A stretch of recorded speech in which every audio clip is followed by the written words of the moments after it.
आज हम बात करेंगे एक्सीलेंस इन बोर्ड एग्जाम्स की। बोर्ड एग्जाम्स करीब एक महीना रह गया है। बच्चे काफ़ी पढ़ाई कर रहे हैं। साइंस स्ट्रीम, कॉमर्स स्ट्रीम, कोई भी स्ट्रीम हो, बोर्ड एग्जाम हमेशा एक प्रेशर का विषय है।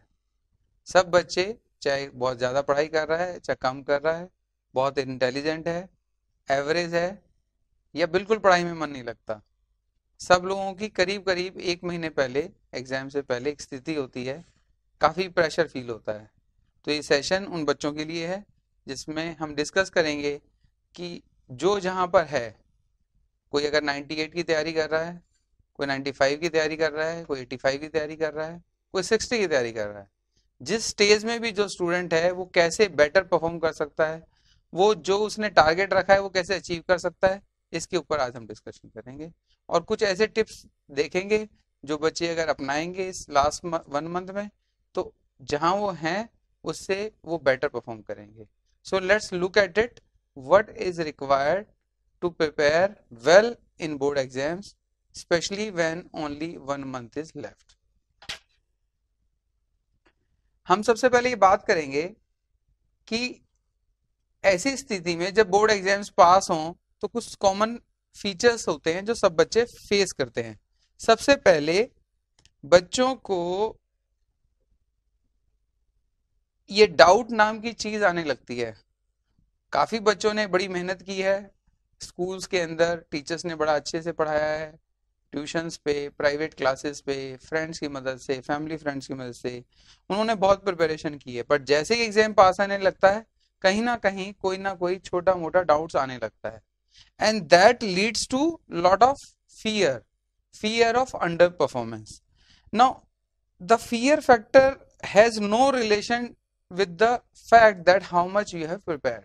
Fear is one of the state of mind which forces you to do underperformance. Now, तो जो ये फियर आने लगता है एग्जाम से पहले, परफॉर्मेंस से पहले, ये हमारे रियल टैलेंट को डेमोन्स्ट्रेट नहीं होने देता। एक और सिम्टम है एग्जाम से कुछ दिन पहले जो करीब करीब सब बच्चे फेस करते हैं, कॉन्फिडेंस का कम होना। हम लोग बहुत अच्छे से परफॉर्म कर रहे थे जब क्लास टेस्ट आए थे, जब यूटीज आए थे, पर जैसे एग्जाम पास आने लगता है हमारे को लगता है कुछ मिस हो रहा है, थोड़ा सा डर लगने लग गया है, थोड़ा सा कॉन्फिडेंस लूज हो रहा है, कुछ कुछ भूलने से लग गए हम लोग। तो ऐसा भी एक कॉमन फीचर है जो काफी बच्चे फेस करते हैं। बहुत सारा प्रेशर इस वक्त क्रिएट हो जाता है, काफी सारी काउंसलिंग स्कूल्स पर, घर पर पेरेंट्स करते हैं, बट फिर भी हमारे को ऐसा लगता है कि हम लोग बहुत हैवी स्ट्रेस में हैं। स्पेशली बोर्ड एग्जाम्स में 12th के बच्चे, उनको अच्छे कॉलेजेस में एडमिशन लेना है, उनके ड्रीम्स हैं वो अचीव करने हैं, पीयर कंपटीशन है स्कूल में, अपनी टॉप पोजीशन मेंटेन करनी है। वो सारी चीजें एक्यूमुलेट होके हमारे माइंड के ऊपर प्रेशर क्रिएट कर सकते हैं, और वो जो प्रेशर है कहीं ना कहीं हमारी परफॉर्मेंस को अफेक्ट कर सकता है, ऐसा हमारे को लगता है, महसूस होता है as our exam comes closer. Anxiety, खाना थोड़ा सा कम हो जाता है, भूख नहीं लगती है, पेरेंट्स कहते हैं खाना खा लो। हम लोग कहीं ना कहीं उस प्रेशर की वजह से जो इमोशनल और मेंटल हमारे डेवलप हुआ है वो हमारे फिजिकल लेवल पे भी आ जाता है, और हमारे को काफी सारी एंग्जाइटी फील होती है।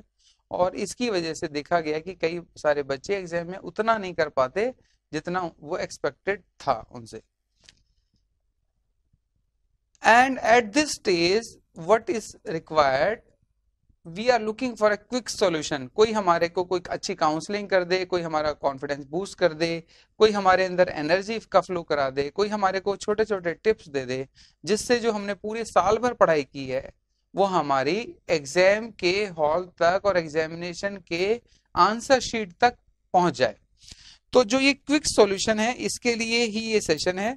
मैं आपको एक बहुत छोटा सा क्विक सॉल्यूशन दूंगा जिसको बहुत सारे बच्चों ने अलग अलग समय पे लास्ट कई सालों में अपनाया है और उसके बड़े अच्छे रिजल्ट्स आए हैं।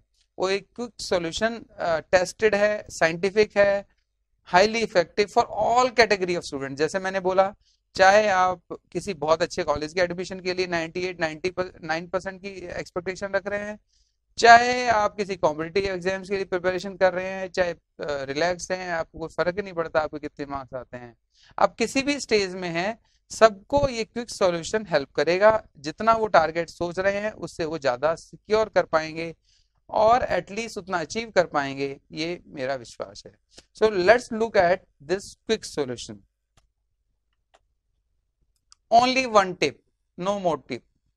सो one tip and the tip is revision. Revision हमारे एक ऐसा वर्ड है जिसको बहुत बार बोला गया बट बहुत कम बार फॉलो किया गया। ये एक ऐसा टिप है जो बहुत साइंटिफिक है, प्रूवन है। इसको मैं प्रूव करने के लिए, आपको समझाने के लिए एक बात बताता हूँ। कितना कॉन्ट्राडिक्शन है कि हम पूरे साल क्लासरूम्स में पढ़ते हैं, घर पर पढ़ते हैं, हमारे सामने बुक्स होती हैं, कॉपीज होती हैं, पेन होता है, पेंसिल होती है, हम यहाँ लिख रहे होते हैं, हम पढ़ रहे होते हैं, हम प्रैक्टिस कर रहे होते हैं। और जब हम एग्जामिनेशन हॉल में जाते हैं तब हम क्या कर रहे होते हैं? हमारे पास केवल और केवल हमारा माइंड होता है जिसके अंदर सब कुछ स्टोर हो चुका होता है पूरे साल भर का। और एग्जामिनेशन हॉल में ना हमारे पास रेफरेंस बुक होती है, ना हमारे टीचर होती है, ना हमारे पेरेंट उस वक्त होते हैं, हम केवल अकेले होते हैं और सारी नॉलेज हमारे माइंड में होती है। उस वक्त हमारे को कभी कभी ऐसी स्थिति बनती है कि हमारे को याद नहीं आ रहा होता। ऐसा लगता है कई बार पढ़ा है पर अब क्यों नहीं क्लिक हो रहा। ऐसा लगता है कि पढ़ा तो था, शायद ये शायद वो मेरे उस पेज की उस पे लिखा तो हुआ है पर पूरी तरह से याद नहीं आ रहा। 5 पॉइंट्स थे पर 4 तो याद आ गए, 5th याद नहीं आ रहा। ऐसा कॉमन फिनोमेना है। दूसरा, हमारे को याद तो आ रहा है, समझ में भी आ रहा है, पर जल्दी में कुछ गलती कर दी हम लोगों ने, कुछ गलत लिख दिया। लिखना जो चाहते थे वो आता भी था पर समहाउ जब पेन चला तो कुछ और लिख दिया। ऐसे सिम्टम्स नॉर्मली देखे गए हैं एग्जामिनेशन हॉल में, जिससे काफी स्ट्रेस आ जाता है। और स्पेशली जब ऐसा पहले और दूसरे पेपर में हो जाए तो आगे पेपर्स के ऊपर भी इम्पैक्ट आता है। या एग्जाम जब हम कर रहे हैं उसके फर्स्ट स्टार्टिंग में ही अगर ऐसी प्रॉब्लम आ जाए तो बाकी क्वेश्चन के ऊपर इम्पैक्ट आता है।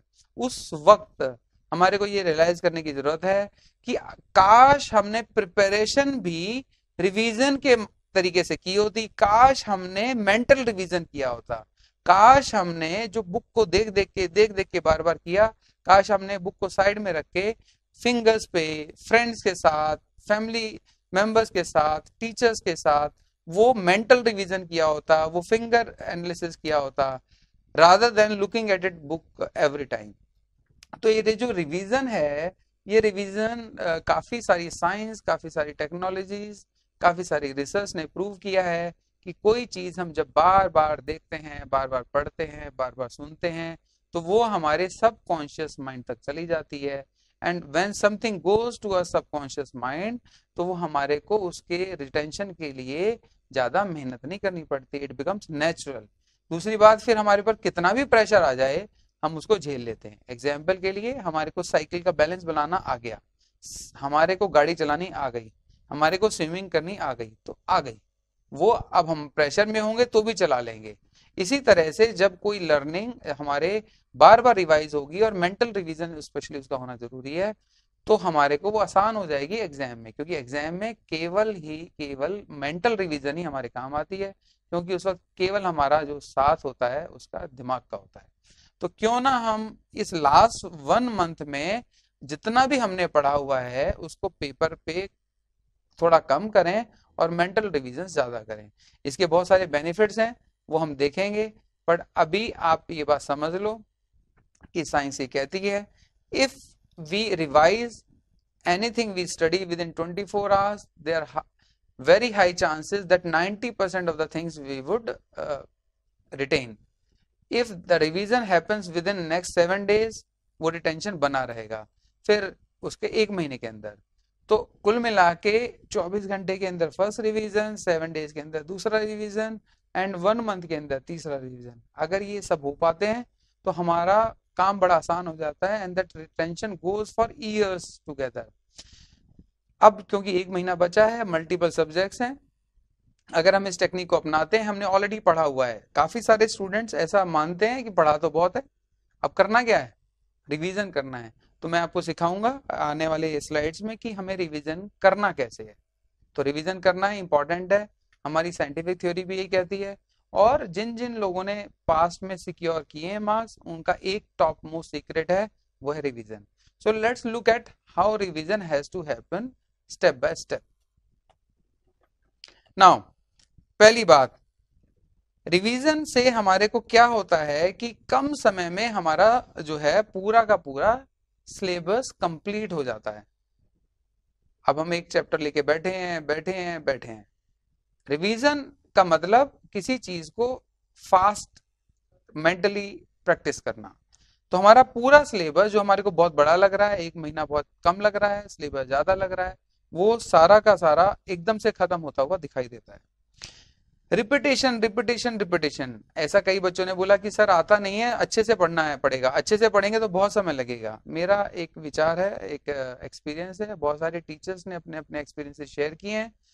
कॉमनली सबने एक बात बोली है कि रिवीजन करो, रिपीटेशन करो, उससे क्या होगा, जरूरी नहीं आपको बेस्ट शॉट वन टाइम में देना है, you come back again on the topic, come back again on the topic. So instead of doing at one time completely, do it in parts but multiple times. This is the catch. So repetition and repetition, and that too fast with speed brings retention. Instant confidence आता है जैसे ही हमारे को लगा कि कम समय में हमने ज्यादा कर लिया, दो उसको और सेकंड रिवीजन की जरूरत है, उसके अंदर कुछ गैप्स हैं, इट्स ओके, बट हमारा कॉन्फिडेंस बढ़ने लगता है, अरे वाह सिलेबस खत्म होता दिख रहा है, मैं कर पाऊंगा, मैंने 2 घंटे में 3 टॉपिक खत्म कर डाले, मैं कर पाऊंगा। ऐसा कॉन्फिडेंस हमारे को ऑटोमेटिकली आना शुरू हो जाता है। बेटर ऑब्वियसली जब हमारी रिटेंशन होगी, रिपीटेशन होगी, सिलेबस टाइम से खत्म होगा, मेजर सब मैक्रो लेवल खत्म हो जाएगा, तो हमारी एग्जाम परफॉर्मेंस निश्चित तौर पर बेटर होगी। नाउ लेट्स लुक एट करना क्या है। तो सबसे पहले बात यह है कि जब भी हम किसी टॉपिक का रिवीजन करेंगे, तो चैप्टर का, सब्जेक्ट का रिवीजन करेंगे, तो हम टॉप से स्टार्ट करेंगे। टॉप से स्टार्ट करने का मतलब, एक आपने एक सब्जेक्ट उठाया कोई सा भी, उसका एक टॉपिक उठाया, उस तो सबसे पहले टॉपिक्स की काउंटिंग करो, टॉपिक्स कितने हैं। फिर टॉपिक्स के अंदर हमारे को, तो टॉपिक हम ऐसा बोलेंगे कि मैक्रो लेवल पे हम सबसे पहले स्टार्ट करेंगे रिवीजन को, फिर धीरे धीरे माइक्रो लेवल्स पे आएंगे। तो एक टॉपिक हमने पिक किया, फॉर एग्जाम्पल हम एक प्रैक्टिकल सब्जेक्ट ले लेते हैं, अकाउंट्स। क्लास 12th में कॉमर्स स्ट्रीम स्टूडेंट्स के लिए अकाउंट्स है। अकाउंट्स में एक चैप्टर है पार्टनरशिप। अब पार्टनरशिप अपने आप में एक कंप्लीट चैप्टर है, उसके भी पार्ट्स हैं, उसके सब पार्ट्स हैं। पार्टनरशिप में एडमिशन है, रिटायरमेंट है। तो एडमिशन को ले लेते हैं। अब जब हम एडमिशन की बात करेंगे, तो एडमिशन के अंदर कई सारे कॉन्सेप्ट्स होंगे, फॉर्मूलाज होंगे। तो सबसे पहले हम कोई टॉपिक पकड़ेंगे, टॉपिक का पार्टनरशिप के अंदर हमने एडमिशंस के अंदर हम लोगों ने देखा कि हमारे को फॉर एग्जाम्पल के लिए शेयर्स देना पड़ता है एक पार्टनर को। तो कॉमर्स के स्टूडेंट इसको अप्रिशिएट कर पाएंगे कि हमारे को सैक्रिफाइसिंग रेशो, गेनिंग रेशो निकालना पड़ेगा। तो कॉन्सेप्ट हो गए, कॉन्सेप्ट के साथ फिर फॉर्मूलाज अटैच हो गए कि वो गेनिंग रेशो, सैक्रिफाइसिंग रेशो कैसे निकलती है। And then later on we move on and we say that अब हमारे को एडमिशन का पता है, हमारे को गेनिंग रेशो का फॉर्मूला भी पता है, हमारे को कॉन्सेप्ट भी हम समझ में आ गए। अब हमारे को इसको क्वेश्चंस के साथ रिलेट करना है कि इससे रिलेवेंट कितने कितने क्वेश्चंस हो सकते हैं। कमाल की बात, मैं आपको एक बात बता दूं कि हर टॉपिक के 10-12 से ज्यादा कॉन्सेप्ट्स नहीं होते, करीब करीब इतने ही उसके अंदर फॉर्मूलाज होते हैं। एग्जाम्स में जब क्वेश्चंस की फॉर्मेशन होती है प्रैक्टिकल टॉपिक्स की, तो उसके अंदर रिलेट होता है। तो फॉर एग्जाम्पल ए से लेके B C D E F G, इस तरह से हमारे कॉन्सेप्ट्स हो गए, इसी तरह से हमारे फॉर्मूलाज हो गए। तो कॉम्बिनेशन, मल्टीपल कॉम्बिनेशंस बन के क्वेश्चंस क्रिएट होता है। तो ए बी सी 3 का कॉम्बिनेशन हो गया, बी डी एफ इन 3 कॉन्सेप्ट का कॉम्बिनेशन हो गया। सो मल्टीपल क्वेश्चंस केवल कॉन्सेप्ट से कॉम्बिनेशंस होते हैं और कुछ नहीं होते। ऑब्वियसली हमारे को पता है हमारे टॉपिक के अंदर 10 कॉन्सेप्ट्स हैं, तो 10 कॉन्सेप्ट्स हैं और 10 फॉर्मूलाज हैं या 15 फॉर्मूलाज हैं। हमारे को 10 कॉन्सेप्ट्स और 15 फॉर्मूलाज, बस ये पता होना चाहिए। क्वेश्चंस के साथ लिंकेज अपने आप क्रिएट हो जाती है। हमारे को ज्यादातर बच्चे क्या करते हैं, क्वेश्चंस को पढ़ते हैं, रटते हैं, क्वेश्चंस को नहीं पकड़ना, उसकी रूट को पकड़ना है। रूट है उसका कॉन्सेप्ट और फॉर्मूला। तो कॉन्सेप्ट और फॉर्मूला जब हमारे को अच्छे से क्लियर हो जाएगा, then we are fearless that whatever kind of question comes, ultimately वो जो क्वेश्चन आएगा प्रैक्टिकल, वो इन्हीं के कॉम्बिनेशन से आने वाला है। तो our life becomes much easier. तो हर टॉपिक के 10-12 कॉन्सेप्ट, 10-12 फॉर्मूलाज अगर हम इतना कर लेते हैं, हमारे लिए रिवीजन के पॉइंट ऑफ व्यू से वो कॉन्सेप्ट खत्म हो जाता है। नाउ रिवीजन ऐसा नहीं करना कि एक दिन में एक टॉपिक खत्म करना है। रिवीजन का हमने टारगेट डिसाइड करना है कि 1 घंटे के अंदर हम इस टॉपिक को खत्म करना है। चाहे वो 1 घंटे के अंदर बेस्ट शॉट हो, चाहे बेस्ट शॉट ना हो, हम उसके ऊपर दोबारा आएंगे, तिबारा आएंगे, 4 टाइम्स आएंगे, बट हमारे को with in fix time revision करना है। तो ये ऐसा इसलिए जरूरी है क्योंकि रिवीजन का जो सीक्रेट है वो स्पीड में है, ना कि उसकी क्वालिटी में। क्वालिटी मल्टीपल टाइम से आएगी, तो हमारे को स्पीड से रिवाइज करना है सो दैट हमारा कॉन्फिडेंस बूस्ट हो, and then we get another opportunity to go back to the subject. And this is what my experience is, and it's a suggestion that try and follow it. If you like it, do it. If you don't like, you like your own ways, carry on, no problem. Revise with buddy. अब ये buddy का concept क्या है? buddy का concept हमारा friend जो पढ़ाई में कमिटेड है, सीरियस है, हमारे फैमिली मेंबर, हमारा कजन, हमारा brother sisters, anyone who is available for us to do revision। तो हम उसके साथ हम फॉर एग्जांपल हमने बोला एडमिशन एक टॉपिक है partnership, and then you start with mental revision, bring it on fingers, and then say that now the buddy has to do one thing, buddy has to listen to you, that's it। so buddy आपका सुनेगा, आप बोलते रहोगे, and then बीच में कहीं आप अटकोगे, आप उसको नोट डाउन कर लेना, एंड देन कैरी ऑन। फिर जब आप बडी को सुना दोगे तो फिर जो आप जहां जहां अटक गए हो वापस जाके go back and look at the book and then see. So buddy आपको क्या करता है, आपकी रिवीजन कराने में हेल्प करता है। तो वो कोई भी हो सकता है, जरूरी नहीं हो प्रोफेसर हो, टीचर हो, वो कोई भी हो सकता है। He has to just listen.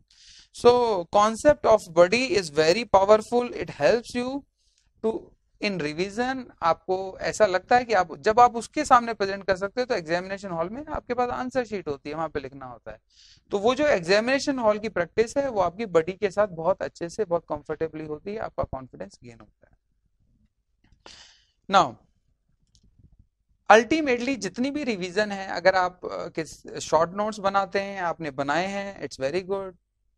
आपने कॉन्सेप्ट्स, फॉर्मूलाज, आपने चैप्टर्स को लिंक कर लिया है, very good. But finally everything has to come down on your fingers.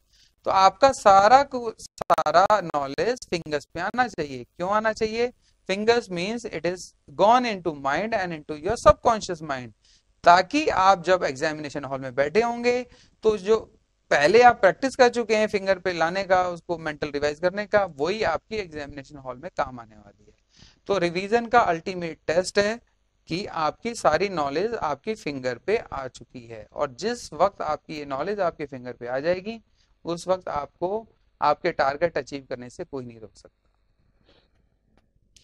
Now practical subjects मैंने ऑलरेडी आपको समझाया। फॉर एग्जांपल जैसे हमने अकाउंट्स की बात की थी, तो अकाउंट्स जैसे एक सब्जेक्ट है, मैथ्स एक अनदर सब्जेक्ट है। इनमें क्या होता है, इसके अंदर कॉन्सेप्ट्स एंड फॉर्मूलाज, ये दो चीजें पार्ट हैं प्रैक्टिकल होने का। इनको रिलेट करना है आपको। फॉर एग्जांपल कॉन्सेप्ट है ABCD, फॉर्मूला है, अब होगा क्या, कॉम्बिनेशन आएगा A का, B का, C का, D का। इन कॉम्बिनेशंस के बेस पे मल्टीपल क्वेश्चंस की फ्रेमिंग होती है।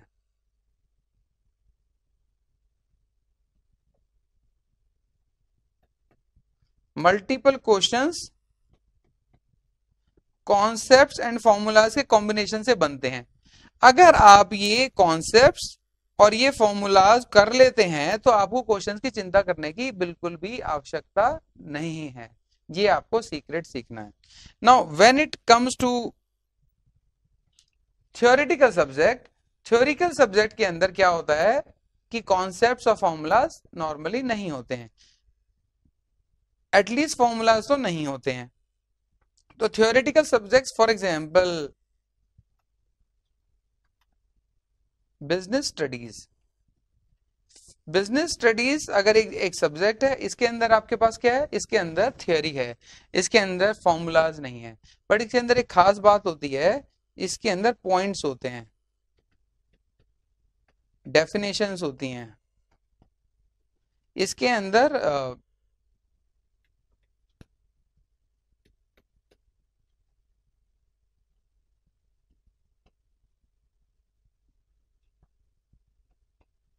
सब हेडिंग्स होती हैं।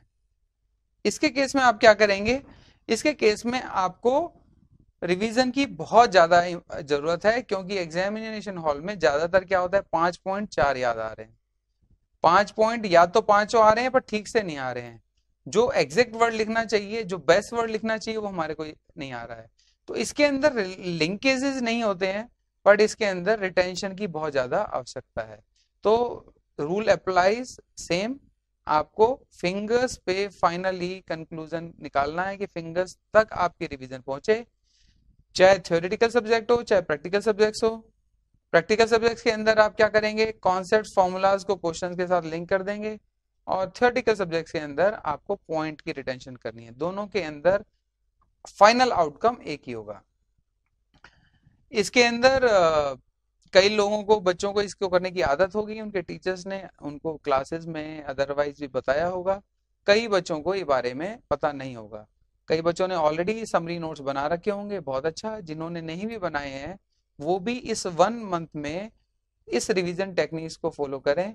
मेरा पूरा यकीन है कि जो जो बच्चे इसको फॉलो करेंगे उसको इनका फायदा मिलेगा। If you have not tried it before, at least do it for a day, एक दिन आप इस पे स्पेंड कीजिए, इसको कीजिए, and see it for yourself. It would work. It would give you a lot of benefits. With this, all the very best to you. And for any questions, any doubts you have, anything you want to ask more, you can write at my email ID.